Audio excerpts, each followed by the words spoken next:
South ఇండియాలోని అతి తక్కువ ధరలకి రత్నాలనందించే ఏకైక సంస్థ 6JVR.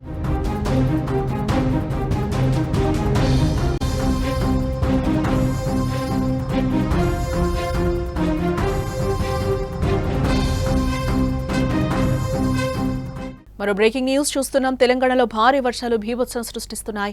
ఎక్కడ చూసినా వాగులు వంకలు పొంగి పొర్లుతున్నాయి. రాజన్న సిరిసిల్ల జిల్లాలో కురుస్తున్న వర్షాలకు వాగులు ఉప్పొంగి ప్రవహిస్తున్నాయి. దీంతో లోతట్టు ప్రాంతాలన్నీ కూడా జలమయమయ్యాయి. కురిసిన వర్షాలకు రాజన్న సిరిసిల్ల జిల్లా ముస్తాబాద్ మండలం రామలక్ష్మణ పల్లె వద్ద వాగు ఉగ్రరూపం దాల్చింది. కొన్ని రోజులుగా కురుస్తున్న ఎడతెరిపి లేని వర్షాలకు వాగు పొంగి పొర్లుతోంది. దీంతో వాగు పక్కనే ఉన్న సీతారాముల ఆలయం పూర్తిగా నీట మునిగింది. గర్భగుడిలోకి వరద నీరు కూడా చేరింది. ఆలయం చుట్టూ వరద ప్రవాహం ఉధృతంగా ప్రవహిస్తోంది. దీంతో ఆలయంలోకి వెళ్లాలంటే భక్తులు కూడా భయపడుతున్న సిచ్యువేషన్ అయితే కనిపిస్తుంది. ఒకసారి మనం ఆ వాగు కూడా చూడొచ్చు. ఎంత ఘోరంగా కొట్టుకొస్తుందో కూడా మనకి వరద ఉప్పొంగుతుందో కనిపిస్తుంది. టోటల్ గా ఆలయం కూడా దాదాపు మునిగిపోయినట్లుగా కూడా కనిపిస్తుంది. అక్కడికి వెళ్లేలాగా కూడా కనిపించట్లేదని కూడా అధికారులు చెప్తున్నారు. ఈ ఆలయాన్ని కూడా ప్రస్తుతం మూసివేసినట్లుగా కూడా మనకి సమాచారం అందుతోంది. అంతేకాకుండా రామలక్ష్మణపల్లెకు వెళ్లే రోడ్డు కూడా వరద ప్రవాహానికి కొట్టుకుపోయినట్లుగా మనకి సమాచారం. దీంతో గ్రామానికి రాకపోకలు కూడా పూర్తిగా నిలిచిపోయాయి. బయట ప్రపంచంతో గ్రామానికి సంబంధాలు తెగిపోయాయి. వరద ప్రవాహం తగ్గితే తప్ప రోడ్డు కనపడని సిచ్యువేషన్స్ అక్కడ నెలకొన్నాయి. మరికొన్ని చోట్ల కొట్టుకుపోయిన రోడ్డును చూసి గ్రామస్తులు కూడా తీవ్ర ఆందోళన వ్యక్తం చేస్తున్నారు. అధికారులను సంప్రదించినా ఎలాంటి ఫలితం లేదని కూడా అంటున్నారు. ఈ వర్షాలు ఎప్పుడు తగ్గుతాయో, తమ కష్టాలు ఎప్పుడు తీరుతాయని గ్రామస్తులు వాపోతున్నారు. అధికారులు వెంటనే స్పందించి రోడ్డును మరమ్మతు చేయాలని కూడా ప్రజలు కోరుతున్నారు. గతంలో ఎన్నడూ విధంగా చూడలేదు అని కూడా వృద్ధులు చెప్తున్నారు. ఈ వర్షపాతం అంత ఎక్కువగా నమోదైందని కూడా వారు అంటున్నారు.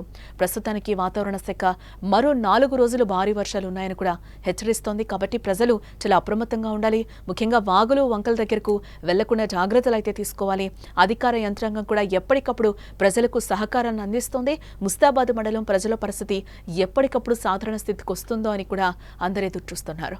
రామలక్ష్మణపల్లి మానేరువాగులో మానేరు నది పొంగుతుంది కాబట్టి మాకు ఈ ముస్తాబాద్ మండలం ఎల్లారెడ్డి మండలంకు ఇది బైపాస్ రోడ్ లెక్క ఉండేది.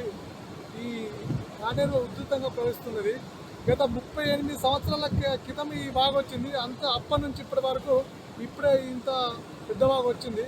మా రాములవారి గుడి చూత ఈ చుట్టూ మేము పెట్టిన ఒక 4 లక్షలు ఖర్చు పెట్టి జాలీలు కానీ ముంగడ మెయిన్ డోర్ కానీ పెట్టాం.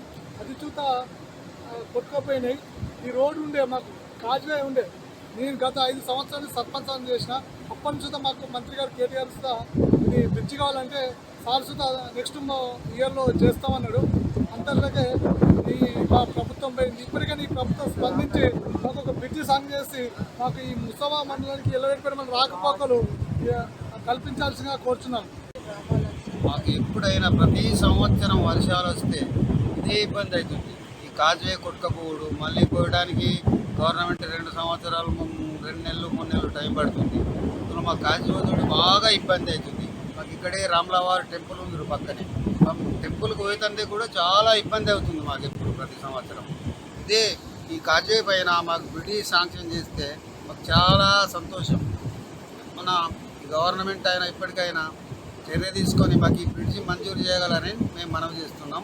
మాకు గుడికి మాకు చాలా కన్వెంట్గా ఉంటుంది. మాకు చాలా మంచిగా ఉంటుంది. మా గుడి కూడా బాగా నష్టపోయింది. ఇక వర్షానికి ఒక 4-5 లక్షల నష్టమైంది. పాఠకులు రామలక్ష్మణపల్లి